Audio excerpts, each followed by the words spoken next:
Now we're going to make the A pillar, so press tab to go into edit mode if you're not already. Make sure you're in edit mode, and press 7 to go to top view, Z for wireframe if you're not in wireframe already. And you'll see this point and this point make up the start of the A pillar, so just select one, hold shift, select the other. Now we're going to press E to extrude and bring these out. And if you need to, press G to move them again. Position them at the edge of the window and then close like this. Select both of them again. I'm going to press E to extrude to the next point, which is about here. Then press E to extrude, bring them to this back window.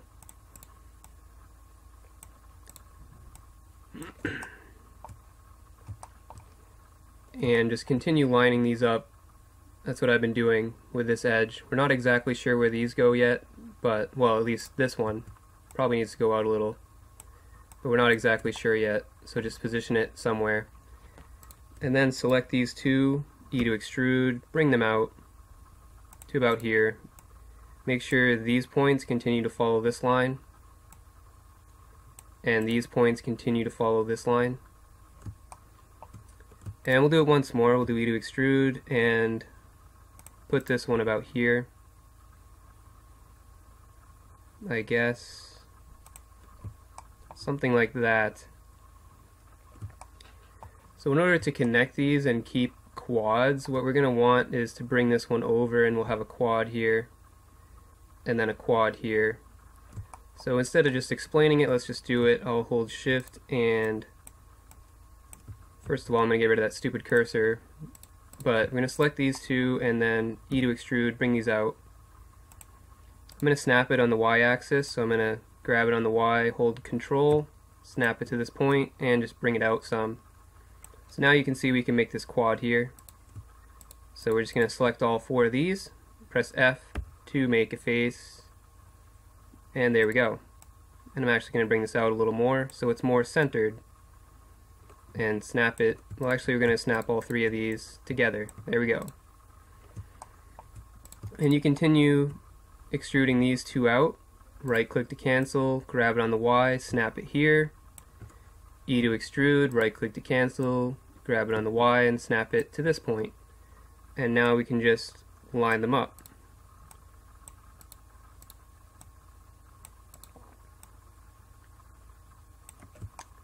And select these two. Since we have some easily determined faces here, Blender will be able to make these faces by itself when we press F, and you'll see what I mean when I press F. So if I press F, this face is created. If I press F again, this face is created. So that makes it a little bit easier on us. We don't have to select a whole bunch of points to make faces. So that is done. You'll notice we need more curvature here, so I'm going to do Control R and add in a loop cut. Left click, right click to cancel the movement, and add in some more curvature. There we go. Stupid cursor thing. Alright, so now we're going to select these points. So I'm just going to select one and C for circle select. All of these newly created points need to be moved. So select all of the newly created points, press 3 on the number pad, and move them up.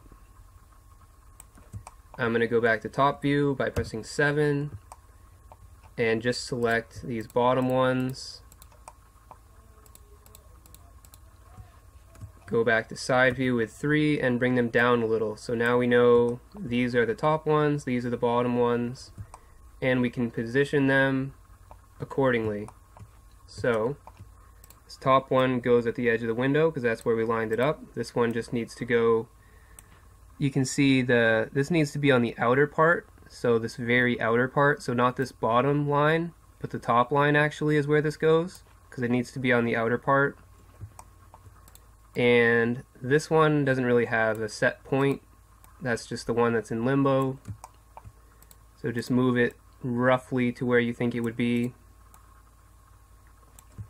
All these bottom points continue to follow this line. This point moves down some to be basically where that window is.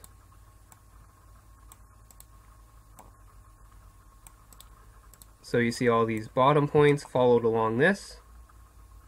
All the top points followed along this curve where the window, the front window and the back window, they curve in between that. And then they continue to follow this line, which would be the back window.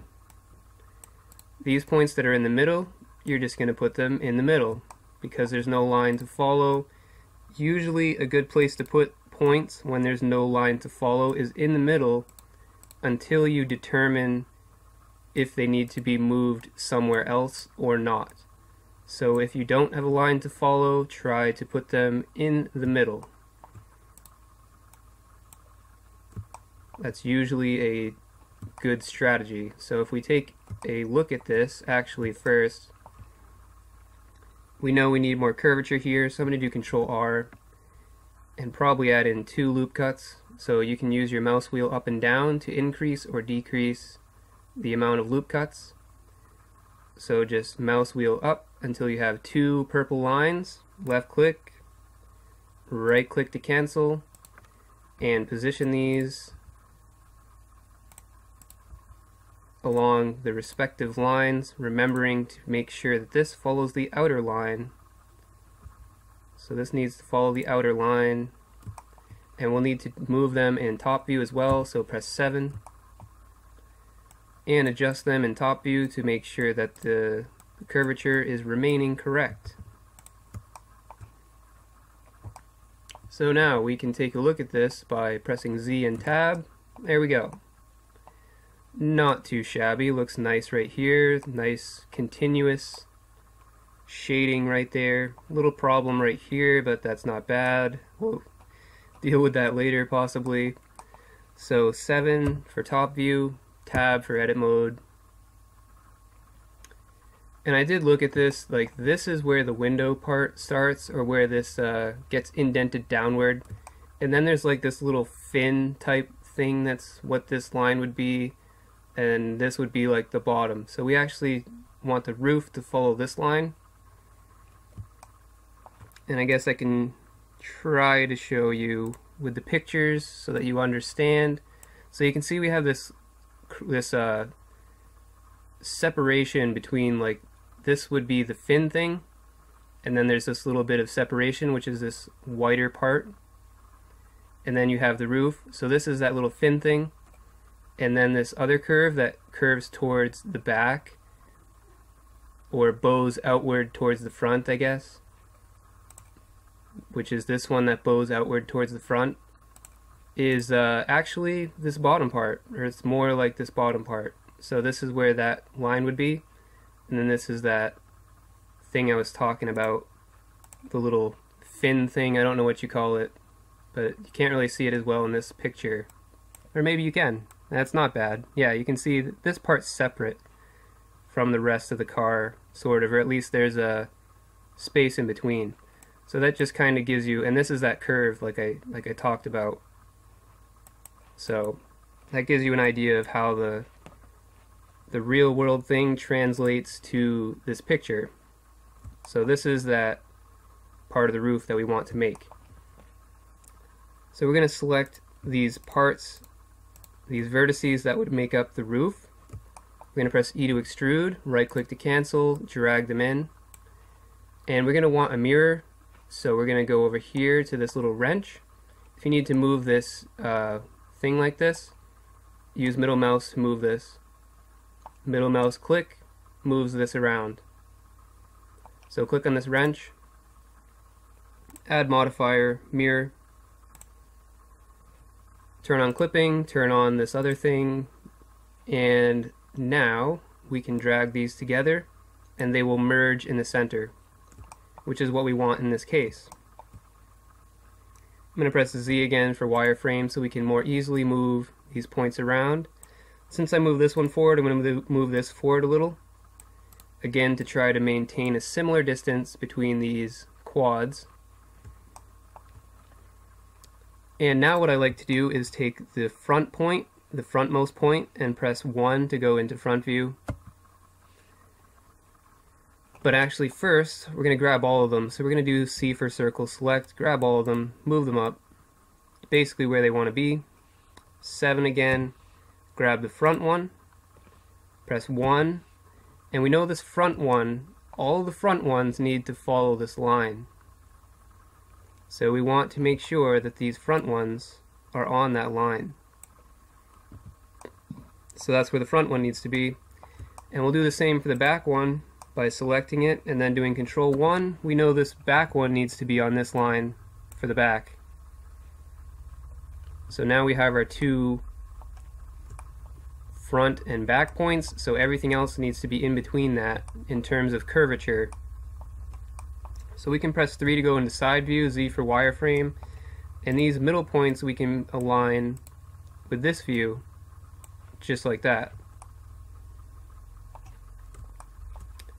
So 7 to go back to top view, and you'll notice we need more curvature here, so we're going to do Control R, add a loop cut, left click, and I'm actually going to slide it over this time a little, and then left click again, and then select this front point, and as usual it needs to follow this line, and it also needs to follow this line in front view, so we're going to press 1 and make sure it follows this line in front view. And I think we can actually move all these up a little, so we're just going to press C for circle select, get all these, move them up a little,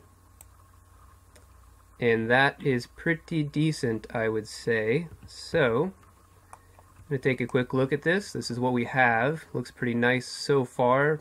286 vertices, not bad. So I'm going to save this just so I don't lose my progress. So file, save. Always good to save. Every time you have a result that you like, save it before you continue. So now I guess we can work on the hood. We're going to press 7 to go into top view. I'm going to press tab to go back to edit mode, Z for wireframe.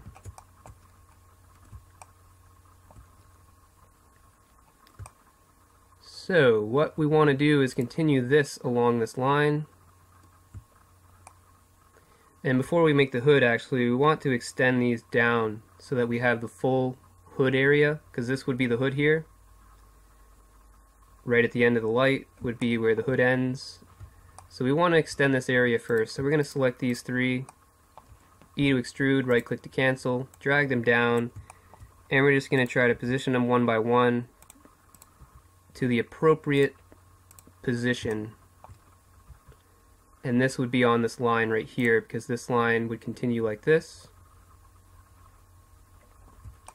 Now we're going to press 3 to go into side view and line these up in side view, because obviously they need to be changed, as do these, because we forgot to move these apparently.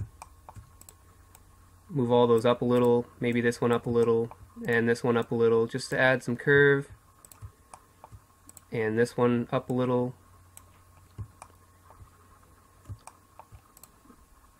So now we move these down to where they need to be, which was on this line.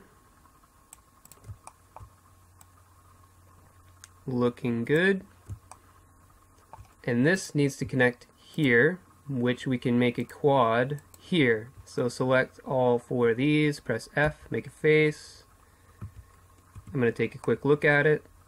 That looks fine. Not fantastic, but good enough for our purposes. So 7 for top view, Z for wireframe, and now that we have this full hood here, we can press E to extrude, right click to cancel, bring it all the way to the middle until they all merge at the center. If you drag it all the way to the middle, they'll merge at the center. And we can start moving these into position. Again, trying to keep an even spacing between all of them. So since we don't have a line for these, just try to keep an even spacing. And then this last one goes down here to continue with this line.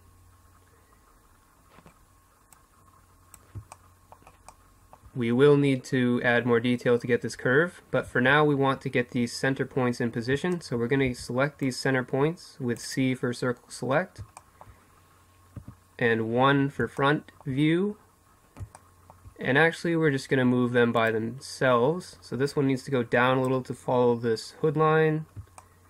This one's going to move down. This one's going to move down. All these move down because the center of the car is lower than the side of the car according to this image. So add even spacing between them, something like this. Looks decent. Now we need this line, so we're going to do Control R, add in a loop cut by left clicking and then right clicking to cancel any movement. So we're going to drag these over with G. And you can see that there's actually two lines here that connect to one, and then in between there would be another section that is indented, I believe. Don't have a good picture of it right now, but I will get one. So for now we're just gonna assume that that's how it goes, because I'm pretty sure that's how it goes. So we want this one line here. We want to make sure it's lined up in top view, so we're going to press 7. And of course it's not, so we're going to want to move these. We're going to only want to move these on the y-axis, because like I explained before, from front view we have the blue and red. So the only one left is yellow. So we want to, or green, you know what I mean. Colors, so difficult. Okay, there we go. So just make sure it lines up again, you know, in both views. Make sure you're all set, things are good. If not, make adjustments. You want to try to keep, this wants to be a fairly straight line. You don't want it to be too curved, it's fairly straight, so just make sure it remains fairly straight.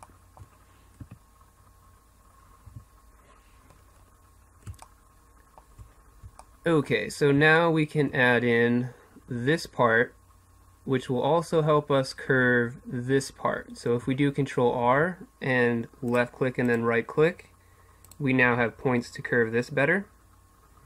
And we also have points to make this light.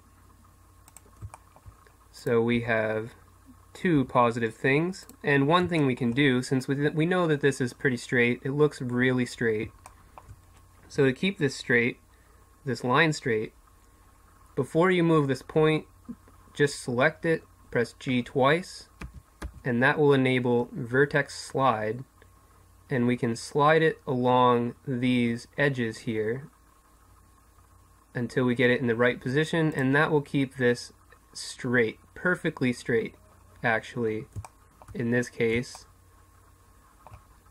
So that is nice to have, but now we need to position these in front view, so go press 1 to go to front view. Magically they are basically where they need to be, but I'm going to move them a little.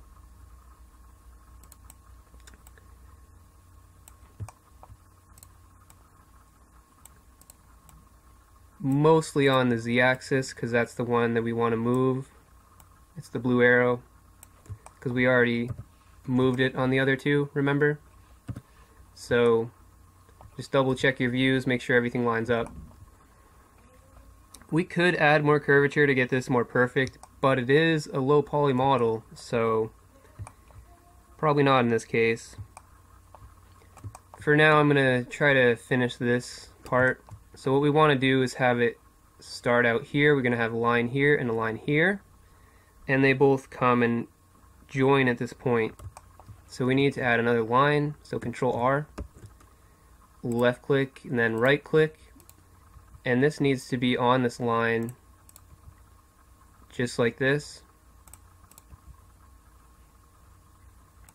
And again, for now I'm just assuming that this is how it is, because I haven't actually looked at this, but I'm pretty sure that this is the way it's supposed to be here. So, and since they join at a point, we're going to want a triangle here. Most people don't like triangles, but I find it actually makes things a lot easier. especially when you're dealing with smooth shading, if you just make a triangle when something is supposed to end. So I'm going to select this point, hold shift, select this one, alt M, and choose at last. And in this case, since it's a low poly model, it also helps make it lower poly because there's one less vertex. So that's the extra benefit of that. And we can make this into a quad in a minute, and I'll show you how.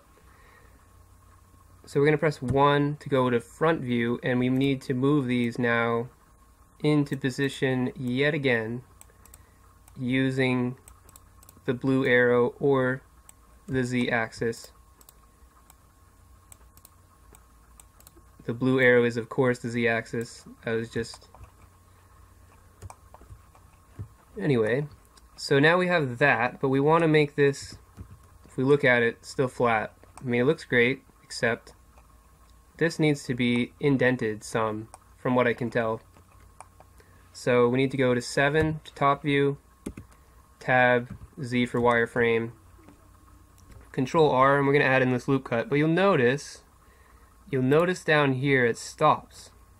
And you may wonder why that is. That's because this is a triangle. But if we do Control R, then left click, and then right click, it's now a quad. Interesting, right? But I think it's actually going to be better in this case if we make it a triangle again, because we're going to be pulling these vertices down, and I'll just show you real quick what it would look like if we pull them down. It's going to be weird. The geometry is not going to really know what to do. So I have these selected. From top view, I just selected these middle ones, these 4 middle ones. And in any view, you can just pull them down a little. Or you can go to front view with 1 and make sure you're in wireframe and pull them down as much as the reference shows, which is about here. So yeah, I'm pretty sure this is how it's supposed to be, something like this. So if we take a look at this, we now have our nice indent as it should be. You could, I guess, go back and make this a triangle, but now that I'm looking at it, I guess it's fine leaving it as a quad, I suppose. So again, we're going to save our progress, file save, and then we will continue.